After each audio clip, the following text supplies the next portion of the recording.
Do believe we are good. Looking over at me. Check 1, 2, 3 for recording purpose. Why did everybody get quiet all of a sudden? Check 1, 2, 3 for recording purposes. If I get your name, please. Brooklyn Doran. And the name of the new single is? Tomorrow Never Comes. Let's do this. Coming down in 3, 2, 1.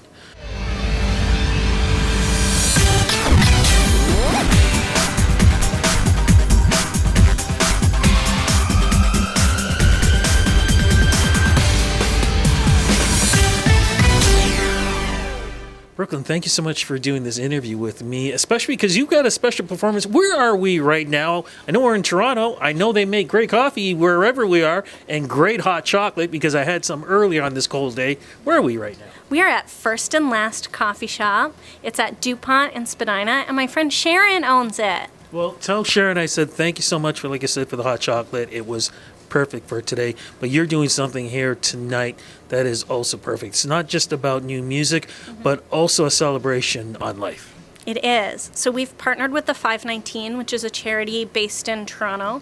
It's on Church Street, and there's a foundation that they run called the Will Monroe Fund, which is a foundation that supports queer and trans people living with cancer. My song is about a friend of mine named Andrew Henderson, otherwise known as Glam Drew, and he passed away in 2016 from cancer. And before he passed away, we would have all of these parties for him to celebrate his life, and he wanted to celebrate the end of his life, and I wrote a song that's about that. I saw the video. Amazing person. Can you talk about him, please, on his spirit and even the dignity that he had knowing that the end was coming? He still wanted to celebrate and did celebrate life. He did. He was so fabulous, and there's no other word to describe him. He was all about glitter, gold, champagne, and tattoos.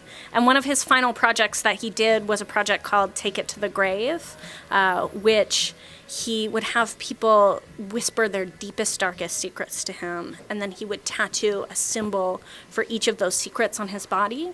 So when he passed away, he was holding all of these people's secrets. He literally took them to the grave, and his body was covered in tattoos, and it was such a meaningful showcase of what it means to create art and what it means to celebrate death in a way.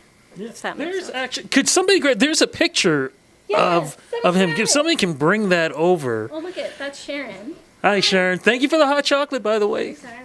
This is Andrew. There's Andrew. He's so cute. Aww. Amazing young man. Amazing young man. This is an amazing night. When did you decide to put all this together? I mean, this is something that's really, really cool.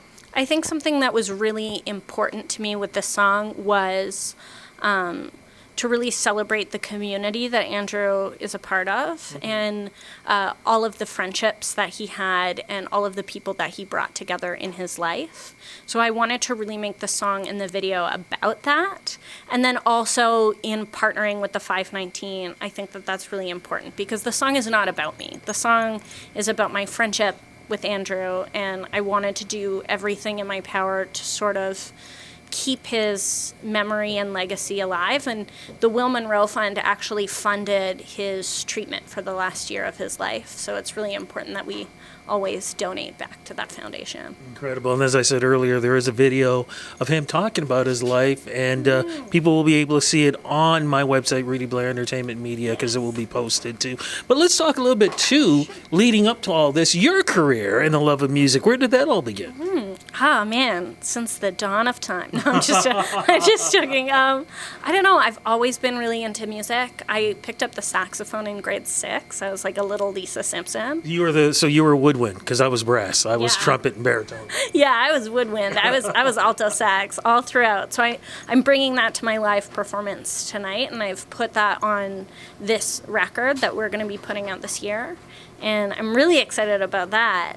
But I guess I've been doing music. My first EP came out in 2014, and that was like a little jazzy. Because I was just saying, there was an evolution to this, because you were kind of, still figuring out what kind of music you thought was right for you. Exactly. And I feel like we've really landed on a sound that feels really representative of me with this album, with the last single and this single. It's kind of between singer-songwriter and pop. But I'm experimenting with a lot of reversed guitar and a lot of woodwinds, and I'm really inspired by artists like Leif Volbeck and Andy Schaaf, and putting really inspiring players on the record is really kind of shaping the sound. But you did it old school. This is like not just, okay, let me record something and pop it up on YouTube or whatever. You were always in front of people, whether it be out on the street or in coffee houses. Talk a little bit about that experience. Yeah, so I've done a lot of busking. One of my first experiences of playing music was busking. I used to busk for this organization called Women's Place Kenora, which was an organization that found housing for women who are leaving domestic situations and also provided resources for finding jobs. And so I would busk at my local farmers market every single week and donate all of the money to Women's Place Kenora. And then I started touring. Like, I had to get my 10,000 hours in. I'd never consider myself much of a guitarist, but once you play like 100 to 150 shows a year across Canada, then you're like, all right, I can play a song or two. Okay, now I'm just curious, because we are talking, as we speak, a very cold day for Toronto. Where's the coldest place that you ever performed at? Nunavut. I performed at a festival in Iqaluit. It was the middle of July. It was 5 degrees, and people were outside wearing shorts, and I was wearing my parket, and they were like, "You're from out of town." I was like, "Yeah." Yeah, that's what you expect. The Torontonians were always like that. So, but how do you think lyrically and musically your voice on the stage has progressed in who you've become as a musician, as a songwriter? Ooh, that's a good question, Rudy Blair. I like that. I think that over the years, I've been more sure of myself and more confident in what I'm saying, and I think that that reflects in the music. I think if you really believe in what you're singing, people can tell. Well, people are also going to notice, too, that, as you mentioned, there are times when you tie your music in with causes. Why is that so important? I think that regardless of whether you have like a small or a medium or a large platform, it's important to use your voice to amplify certain causes that you believe in. So regardless of whether you're a musician or you're just like a guy who's just like living their life, that I think it would be like important to be able to spread awareness about certain causes and to really action yourself as an ally as opposed to just being a little bit performative about it. So I think that for me, I like to align myself with causes like Indigenous rights and causes involving the queer community, because both of those communities are really like near and dear to my heart. And so I think being able to have the opportunity to give to those causes or to inspire other people to give to those causes is really important. With a single, EP, album connected with all this? There is. Okay, so what's going on with this? We're going to release a bunch. Wait a minute. Did you just check out that laugh? I love that. Oh my goodness, it's like the evil genius. Like, I interrupted you though. Album, yes. We're going to be releasing an album. It's 6 songs, maybe 7, we'll see. And I want to release as many singles as possible before the album drops. But I think it will come before the end of 2020. Okay. In the meantime, though, as you mentioned, lots of touring. What's going to happen with you performing throughout Canada? Ooh, well, right now I am doing a series of dates throughout Southern Ontario and then a few festival dates in May.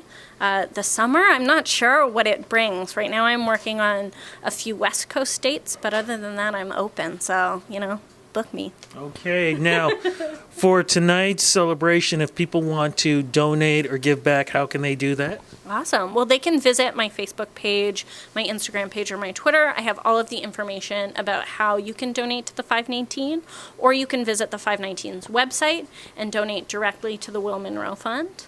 All proceeds from the new single that are coming out will be donated to the Will Monroe Fund. So anytime you download the song or stream it or buy the album or buy any of the merch associated with the song, all of those proceeds will go to the 519, which is really nice. And of course, not just that, but knowing everything that you're doing, what exactly is your social media so we can make sure that we can follow you? It's at Brooklyn Doran everywhere. How easy, right? Very easy. Look, I'm taking away from getting things set up. Everybody's so quiet back there. They were all shuffling around, and suddenly we turned on the mic, and they all got quiet.